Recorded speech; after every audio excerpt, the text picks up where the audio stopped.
बहुत सारे दोस्तों से जब हम कहते हैं कि आप एआई सीखें तो उनका पहला जवाब या बहाना ये होता है कि Everything is paid, my brother.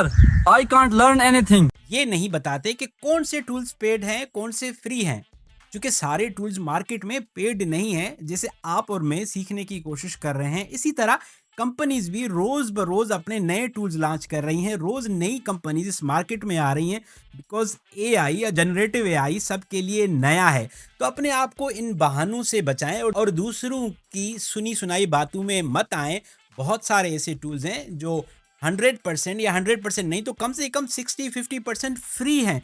आप चाहे जेड ए आई यूज़ करें, किमी ए आई यूज़ करें, चैट जीपीटी यूज़ करें, जेमिनाई यूज़ करें, उसमें बहुत सारे ऐसे फीचर्स हैं जिन पे आप फ्री में प्रैक्टिस कर सकते हैं। आपने एक दिन में सारे पेड एआई टूल्स यूज़ करके कोई गवर्नमेंट तो नहीं बनानी ना, हुकूमत का निज़ाम तो नहीं चलाना। आपने प्रैक्टिस करना है। मे बी अपने दुकान की, अपनी तंजीम की, अपने इलाके की कोई वेबसाइट बनाए, कोई पोस्टर बनाए, कोई नेकी की बात फैलाने के लिए कोई पोस्टर जनरेट करें। ये सब आप फ्री में कर सकते हैं। ऑडियो जनरेट तक कर सकते हैं। ये सारे टूल्स फ्री हैं जिनको आप मुफ्त में ट्राई कर सकते हैं। और सीखने के लिए आपके पास उर्दू एआई का बेहतरीन प्लेटफॉर्म है जहां पर हम सब कुछ बिल्कुल फ्री में सिखाते हैं। तो जो चीज़ आपको रोक रही है वो सिर्फ आपका ये बहाना बनाना है हर चीज पैड है मेरे बेटे, मैं नहीं सीख सकती। और आसान अल्फाज में एआई सीखने के लिए उर्दू एआई को फॉलो करें।